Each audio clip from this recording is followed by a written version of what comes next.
Hopefully can do that. Hey, everybody. Welcome. We're just getting ourselves organized here. It's 2 o'clock. We're excited to have the conversation. Come to the front. Promise we won't bite. With that, use the chat. The chat on the right is your best friend, other than Thomas and Jeremy, who are beside me for the next bit of time. This is getting recorded, so don't worry about that. We'll send out the slides as well. And ultimately, we want you guys to have as much information and answers to EV charging as you can in this time. So we're going to be particularly efficient. And I'm going to kick this off to Jeremy's going to start it off. Thomas, do you want to share your screen? And Jeremy, over to you. Excellent. Thanks, Greg. Hi, everyone who is joining this afternoon, or maybe it's still the morning, wherever you reside. I am joined by my colleague, Thomas Martin. My name is Jeremy Cohen. And today we have for you our Effortless EV Charging for Your Property webinar. A little context and background. I'm the Director of Real Estate Partnerships here at Switch. A lot of what I do is work with real estate developers and owners and operators across the country to help them with their EV charging strategy across their portfolios. I'll hand the mic over to my colleague Thomas for an introduction, and we'll present you the agenda. We have a jam-packed agenda, and just look forward to engaging with all of you. All right. Nice to meet you, everybody. My name is Thomas Martin. I come to you from the solutions engineering team at Switch. You can think of us as everything to do with representing the technology to the market, speaking to how it works, and then also designing solutions to get them into buildings, as every property, every building, every project has different requirements.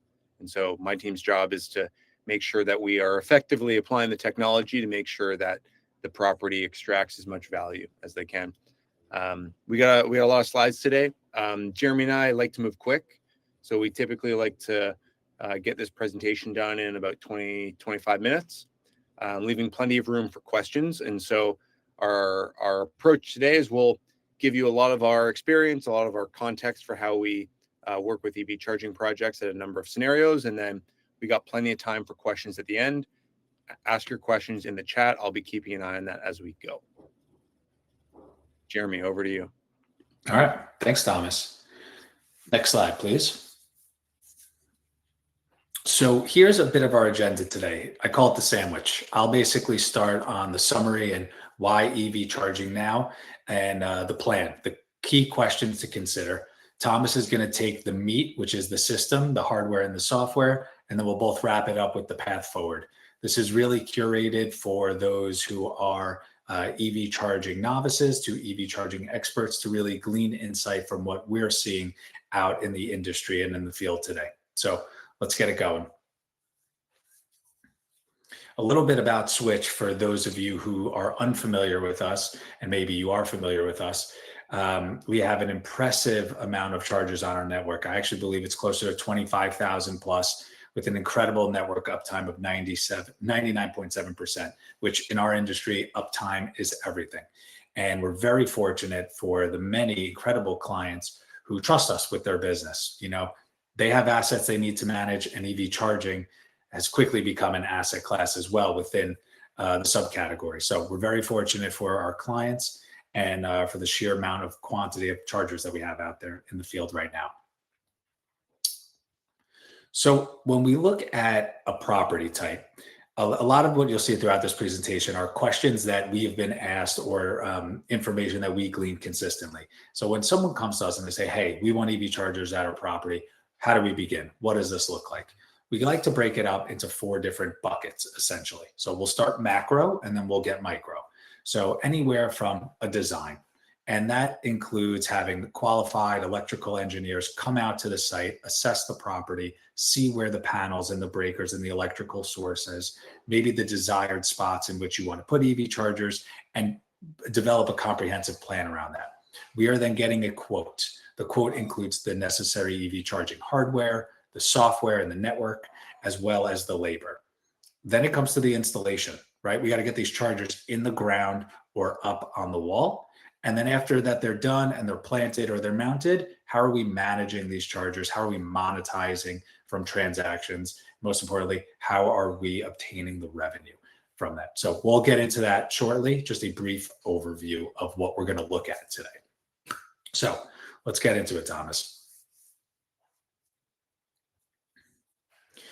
We think that, well, we know that actually stats are very important, and it helps to paint a very big picture of what we're seeing, especially in this industry. So we want to share some stats with you all today. EV sales are projected to hit 53% of all cars by 2030. That's a big number. Over half of the cars that we're estimating over the next potential 4 years may be electric. Granted, there has been some slowdowns, especially on the US market side, but nevertheless, it is still trending upwards. And we need to be prepared for that. In our industry, 80% of charging happens at home or at work.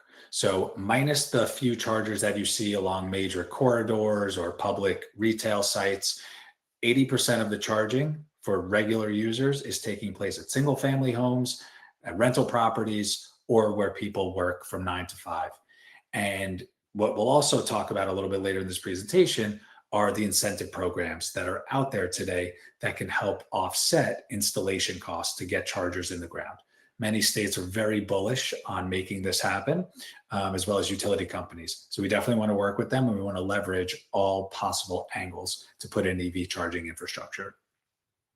So the plan, key questions to consider along the way. And Thomas and I have curated these questions so that way you, Mr. Owner, operator, CPO, whoever is on this call can really start to look at this holistically. So one of the biggest questions that I typically get asked in my day-to-day conversations with real estate groups are, what type of chargers are available, or what do I need? There are a plethora of EV chargers out there. Not every single one is going to be perfect for your use case or your asset. And so I can maybe answer that one, Jeremy. Starting from kind of EV charging 101, there are 3 types: level 1, 2, and level 3, or DCFC. Level 1 is going to be equivalent to charging in the wall outlet that your computer is plugged into, you plug your phone into. This is great because they're everywhere. At every building has one, and it's very accessible. So if you're in a pinch, if you're at a friend's house, a cottage, you're away from the weekend, you'll be able to add a little bit of range to your car. But this isn't going to satisfy most vehicles, just because it is very slow. It'll take your car upwards of 30 to 40 hours to charge fully. Level 2, this is the workhorse. This is 95% of ports out there in the wild today. This strikes the balance between economics and accessibility and performance. And so this will charge your car in 4 to 6 hours. This is what you install at your house. And the thinking is, this is meant to be designed where people park their cars and are not in a hurry. So your home, your work, places where you're going to spend time. And the idea is that we have 4 to 6 hours to charge your car, and it allows us to do a couple of neat things when it comes to saving money on infrastructure. And then finally, level 3, or commonly known as DC fast, for any Tesla owners out there, this is what you call supercharging. This is charging your car fast. This is meant to be priority charging, where you're coming to that destination to charge your car quickly so you can move on, right? Highway corridors, shopping malls, places where you're looking to spend 20 to 30 minutes tops before you move on with your day. And then finally, we also have a new category. This is unique to Switch. We call it smart outlets. This is where a low utilization location might want to install a plug at 240 volt to have some users frequent, and we have this option available to us, and we're more than happy to share. I don't want to dwell too much on it today. So the question becomes, how many chargers should I install? Right? This is one of the key things. And before we do that, we want to take a few things into account. First, you want to consider, what is your building, right? If we know the trend of net new sales for vehicles is heavily favoring electric, and the surveys in your building suggest that you already have a few EVs in your parking lot today, this will give you a sense of the scale of the operation that you're looking to satisfy for your building. We always suggest take a walk in the parking lot when people are at the building, whether it's in the evening or during the day. And this should just give you a general sense of what's existing today and what can come. If you survey the tenants, they should be able to tell you within the next 1, 3, 5 years, do they expect to own an EV? So the question changes from how many should I install, where my team, the solutions team, comes in. how many can I install? And that's what we're tasked with. Is if we have a requirement for, a said number of ports, my team's job is to figure out how we do it without breaking the bank. And so in order to do that, we need to first look at what is the electrical capacity of the building. The good news is most buildings have the capacity available. It's more of a question of how we use it. And before I kind of go further on the solutioning side, Jeremy, maybe talk us through the budget talk. You're our business expert here. What are you typically hearing when it comes to budget? What are the conversations you're having with portfolio and property managers? Yeah, there's no two conversations that are always the same. I mean, money is always important to every single owner and operator out there, but so many groups work differently. So many groups have, dry powder on the sidelines where they've budgeted for, let's say, new amenities implementation or, new CapEx projects. Excellent. Some need to see the ROI right away, and then some are okay with a little bit longer of an ROI timeline. Then the conversation also becomes, well, is this project going to be a CapEx or what does the OpEx look like? And then again, what I said earlier is how are we offsetting some of this cost, which is available through incentives and rebates through different municipalities and cities and utilities and so on and so forth. So there's a couple of different ways to look at it when it comes to the money conversation, but just know that there are many options available as well to offset. Oh, Thomas, I think you're on mute. Sorry for that. Thanks, Jeremy.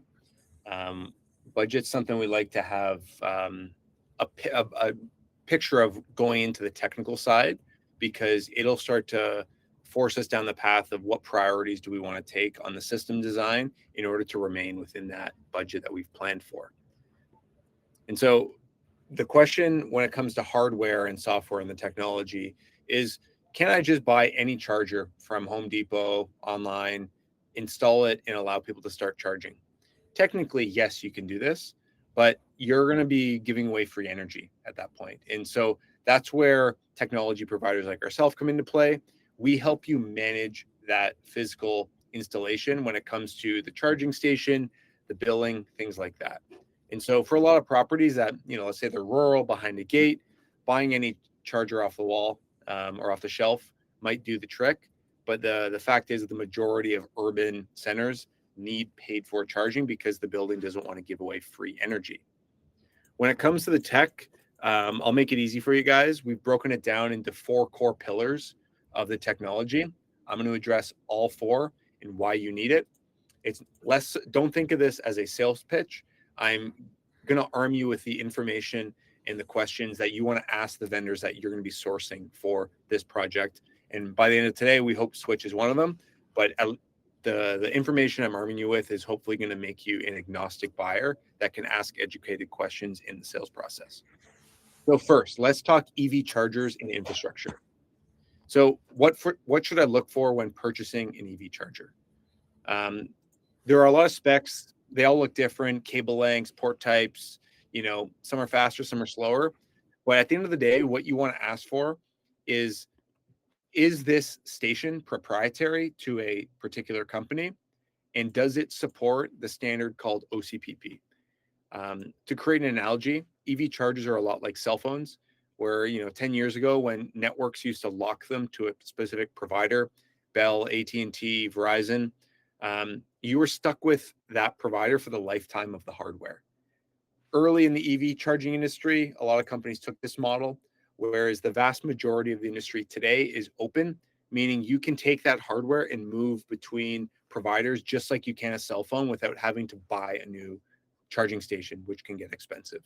This is going to give you the property freedom of choice for your vendor and make sure that the people operating your charging station are doing a fantastic job because they know that you can move to another provider. As the way we say it, it kind of holds us accountable. In terms of chargers, you can see they all look and feel a little bit different, but at the end of the day, they all charge cars well. We work with all the major brands, some of them listed on the screen here today. This list is not exhaustive, but our job at Switch is to recommend the best option for you that's going to be reliable and meet the needs of the property. What other considerations do I need to adopt when looking at EV chargers? Well, let's talk physical things. We have the chargers themselves, but we also need to think accessories that will set that physical installation up for success. I like this photo because it shows you that the charger isn't the only piece we need to consider. We also need to think about pedestals, cable management to keep the cables neat and tidy. I can say over operating 25,000 stations over the last 10 years, we've learned that cables need to be kept neat and tidy. It's no different than having, a desk full of cords. They will get all jumbled up in a parking lot. It will inevitably lead to damage and replacement parts. And so cable management is one clean and easy way to keep that part neat and tidy, as well as not prone to damage. Think snow plows, lawnmowers, getting run over, things like that. We need to think about where are these chargers going to go in proximity to the electrical room. One of the biggest drivers of cost in these projects is how far is the chargers going to be from the electrical service. And if we can limit that distance, there's direct savings. And so when you're sourcing a project, you want to think about parking availability and whether or not you can allocate EV charging spaces close to your electrical service. One thing often overlooked when looking at EV charging in underground parking garages is internet connectivity. These chargers are pay-per-use, they need internet. And so when you're sourcing quotes from providers, you want to be asking them, how are you going to deliver internet to these chargers? And then finally, the software. Once the chargers are installed, that's one half of the equation. The other half of the equation is what happens when they're installed and how do I operate that? For a lot of buildings, they can't afford to allocate, new resources on site to be managing parking spaces all day. And so what platform are they going to use to make sure that the chargers get set up, they're autonomous, and they can operate independently? And so that brings us to our second of the core 4 pillars of the technology, which we call software management. So you might be wondering, in the prop tech space, there's software for everything. There's software for light switches. Who knew? But why do I need software to manage what are otherwise large electrical outlets? Why do I need software for EV chargers? I'll give you that answer. But before I give you that answer, you want to ask yourself the following questions. Who can access the chargers at my property? How much revenue? How do I know how much revenue is made? How does a driver pay for electricity? What happens if the chargers are all on at the same time? What if a driver leaves their vehicle in the parking space? What leverage do I have? How do I get them to move? And then finally is, how do I know if something breaks? The software is designed to answer these questions for you, so you don't have to. Whether it's sending a property manager, whether it's sending a security guard, the software does this for you, so it's virtually hands-free. And that's where the platform comes in. We have our portal. It takes care of you. The idea is that you're not signing into this every day to watch your charging stations. It's something you check in on quarterly, biannually, so that you can make sure that the enforcement of that physical parking space matches the expectation of the property. That's what it's really designed for. And so from software, we ask ourselves, okay, I think I have the technology I need, but my electrician previously told me we can't fit any EV chargers in our building. And the building might be 40, 50 years old, and it simply wasn't designed to handle this much electrical load in the parking garage.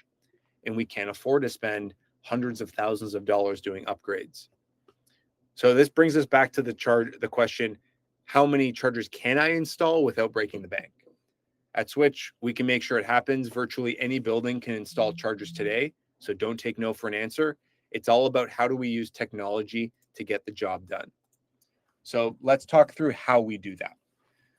So the term you're often going to hear in the industry is energy management, often referred to as load management.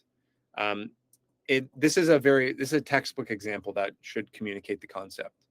Basically, if everybody comes home to the building at 5, 6 o'clock, plugs in their car, and they're also doing the dishes, watching TV, AC's on, things like that, you're going to create a peak in the building that becomes very large. And the term energy management refers to how can we manage when that peak occurs and what loads can we control to offset it so that there's savings to the building.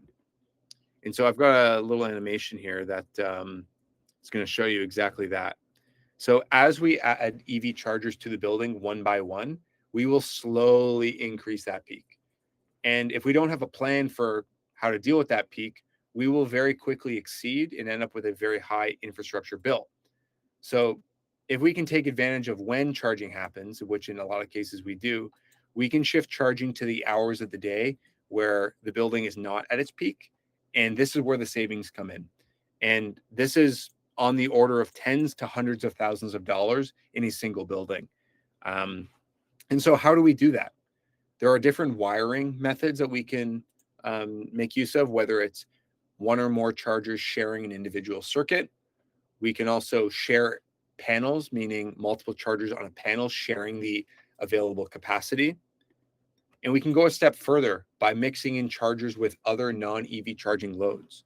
And the way we do that is by adding sensors to either the panel or different parts in the buildings to take active readings on how much energy is being consumed by other elements. And that tells us how much energy can be given to the EVs over that particular time period. And we effectively share capacity.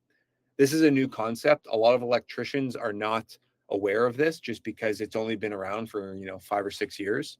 And so when looking at a project for your building, you definitely want to ask, how are we using energy management to save on the CapEx in total install of the project? We've talked tech. Now let's talk EV charging, the driver experience, the people using it. What are they going to see? So the experience of the driver, they basically need 3 things. They need to use the charger, they need to pay for energy, and they need to get help in the event something goes wrong. At Switch, we have an app to do that. Many other companies have the app. This isn't they're all very similar. So, you can expect a very similar experience between them all. But the idea is it's designed to have a clean and easy way to interact for the stations. You can also request an RFID card or just scan the QR code and use a web browser on your phone if you don't want to download the app or create an account. And so the thinking is we've got multiple ways to use the chargers. You don't have to be, there's no membership, things like that. It's very clean and easy, just like checking out at any other online retailer. So how do the drivers pay for the electricity that they use? The way it works is the EV driver taps and authenticates their payment method, whether it's credit card, through the app, whatever. Switch collects that money and we deposit that back to the building because at the end of the day, it's their electricity. And so think of us like the mechanism to collect money from the drivers and we deposit it back to the building. It's important to note that the building owner is the one that sets the rate. We do not set the rate for energy in the building does. And so we can certainly advise on what's appropriate for your geography. We look at neighborhood stations, what are alternatives for the drivers, and we want to make sure you're at least recouping the cost for energy that you're paying your utility. How does EV charging interact with other technologies in the building? And so this is where we really open up the scope of EV charging beyond just EV charging, but interacting with other technologies. Here's an example. This company operates nationally called Flash Parking. They're in a number of large condominium projects, and you can pay and access for parking and charging within the same app, whether you're on Flash or Switch. And so the thinking here is you don't have to pay twice if you're in a Flash Parking site. You only go on and pay once. Nice, clean, and easy. We also integrate with other building concierge companies, the same companies that you use to pick up your packages, reserve amenities, things like that. You can also start charging within those apps natively. We've integrated with a number of other companies that offer laundry services. CSC, one of the largest national laundry services companies for campuses, apartments. You can pay for charging through the same app that you do laundry. And so the fourth of the 4 core pillars is the O&M support.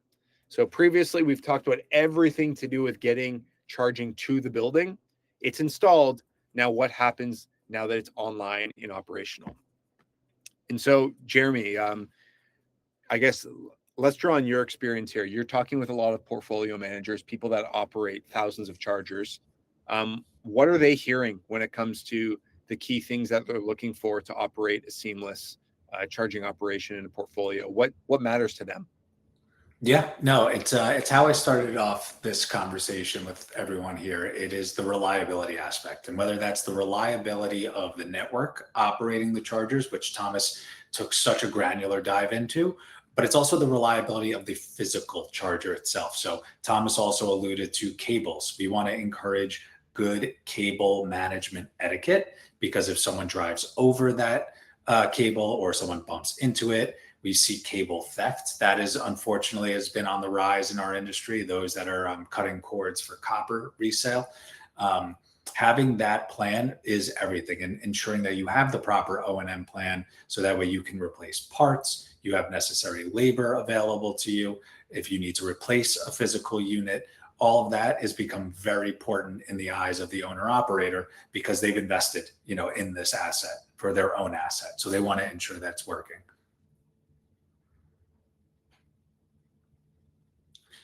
Oh, I think we might have touched on this one, but back on the O&M plan, Switch offers an O&M package, which is essentially exactly what I spoke about. It's ongoing 24/7, 365 support. There's call centers involved that are stateside, as well as replacement of parts, replacement of charging hardware, and ensuring that you have a technician available in your local area, which is hyper localized, within your specific geography. And just to kind of wrap it up, I know, we kind of started off this webinar the same way, but Thomas really took us through the nuts and the bolts, and I hope it made sense to some of the EV charging novices, but also the experts here, where have the plan, right? Maybe some of you on the call already have chargers installed at your building, and you've gone through this before, and that's great. And you may be one of the early adopters, and maybe you're staring at a rip and replace right now. That conversation is a little bit different for those that are finally dipping their toe into the EV pond and are looking to install their first charger. And what we would say to you is, have a team. It takes a village to get one charger in the ground, whether that's from the EV charging software company, the hardware company, the qualified electrician, then working with the owner and operator to get these up and running. Make sure that everyone's done their due diligence. You're providing the correct level 2 hardware if it's a multifamily property, level 3 if it's a different type of asset. Make sure these chargers are up and running the way that you want them to run. Do you want to charge by the kilowatt hour to recoup cost of electricity plus margin? Do you want to charge hourly rates? We see that often in parking garages with parking garage operators. Do you want to enforce loitering? I call it the kick in the butt. If someone's hogging the charger and you need to get them off, you should absolutely be charging a loitering fee to encourage those to move. And if they don't, you're recouping an additional revenue stream that you might not have had before. And lastly, you want these chargers to work. A lot of times what we find out there are residents are creatures of habits. Once chargers are installed, it becomes a routine for them. They know they have a charger at the building. They continuously use that same charger at the building. And if something goes wrong, we hear about it, because that is something that has totally affected their day. So have a plan in place to make sure reliability is consistently on, and that is support from the network level, but also support at the hardware level, because things happen, they just naturally happen. Next slide, Thomas.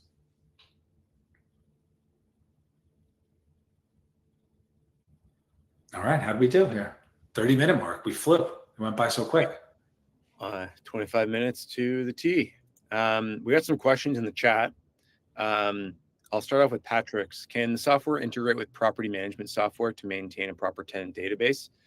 Yes. We have to look at what company, but our software is built to integrate by nature with these platforms, and so that's how we